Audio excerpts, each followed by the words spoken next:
ওর নাম বলো এখন মায়ের বয়তে আপনি একটু বলেন ওর নাম। ওর নাম হচ্ছে রাইসা। 4 বছরের ছোট্ট রাইসা, ভয় আর আতঙ্ক তার পুরো চেহারা জুড়ে।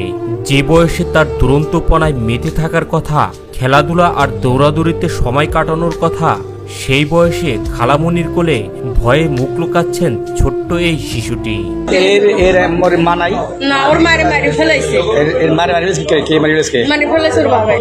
ওর বাবা মারি ফেলে আবার বিয়ে করছে? হ্যাঁ, এখন বিয়ে করছে। ওর মায় মারা গেছে 2 বছর 7 মাস, ওরে 1 বছরে রেখে গেছে।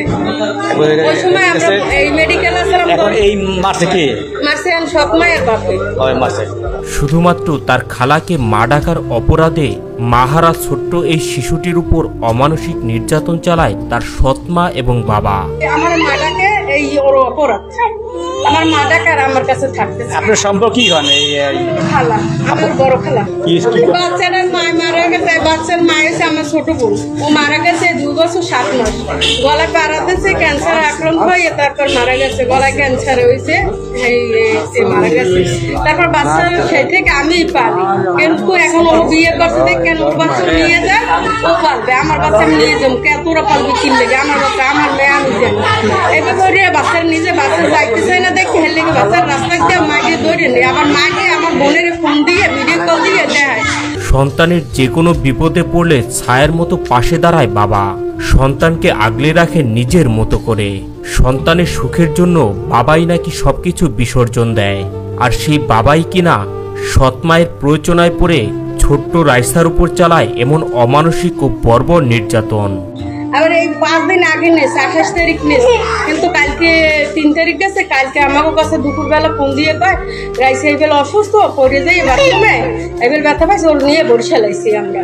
এইবার তো আমরা কান্নাকাটি করে বরিশাল গেছি, ওখানে ডাক্তার পাইলে তারপর ওই পপুলার হয়ে ডাক্তার দেখাইছে। রাইসার খালা শাহনাজ বেগম জানান, তার ছোট বোন সুমাইয়া আক্তারের সঙ্গে রাকিবের বিয়ে হয় 2020 সালে, কিন্তু দাম্পত্য জীবন ভালো যাচ্ছিল না। 2023 সালের এপ্রিল মাসে সুমাইয়ার মৃত্যু হয়। তখন রাইসার বয়স ছিল মাত্র 1 বছর।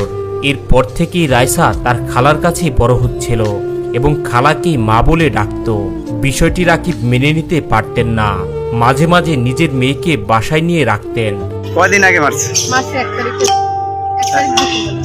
আচ্ছা, আপনি মাসে আমরা দেখি নাই, কিন্তু 4 তলার সাথে তোকে রুম খোলে না, রুম খুলেই না। মারামারি হইলে বাড়ি এলে যে দরজাটা আটাইছে আধা ঘন্টার মতো। তিনি জানান, রাকিবের দ্বিতীয় স্ত্রী কলি রাইসাকে বাড়িতে রাখতে চাইতেন না।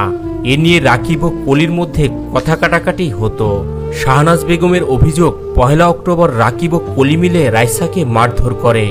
এতে শিশুটির মাথায় গুরুতর আঘাত লাগে।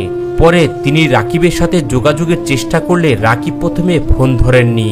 পরে বলেন মেয়েকে ডাক্তারের কাছে নিয়ে গেছেন। হাসপাতালে গিয়ে শাহনাজ দেখতে পান রাইসার চোখে রক্ত জমে আছে, মাথা ও চোখ ফুলে গেছে। কিন্তু সিটি স্ক্যান করছি, ওই যে জায়গায় কপালের হাড্ডি এই যে ফাটল ধরছে। কে মারছে? মারছে ওর বাবাই। মারছে আমার মাটাকে, এই ওর অপরাধ। আমার মা ডাকার আমার কাছে থাকতে। আপনার সম্পর্ক কি হয়? এই খালা, আমার বড় খালা। আপনি আপন বড় খালা?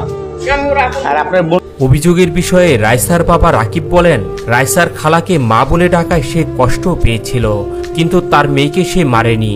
সে বাথরুমে পড়ে গিয়ে আঘাত পেয়েছে। এই ঘটনায় রাইসার নানা আব্দুল সাত্তার হাওলাদার বাদী হয়ে রাকিব ও কলিকে আসামি করে ঝালকাঠি থানায় অভিযোগ দায়ের করেছেন।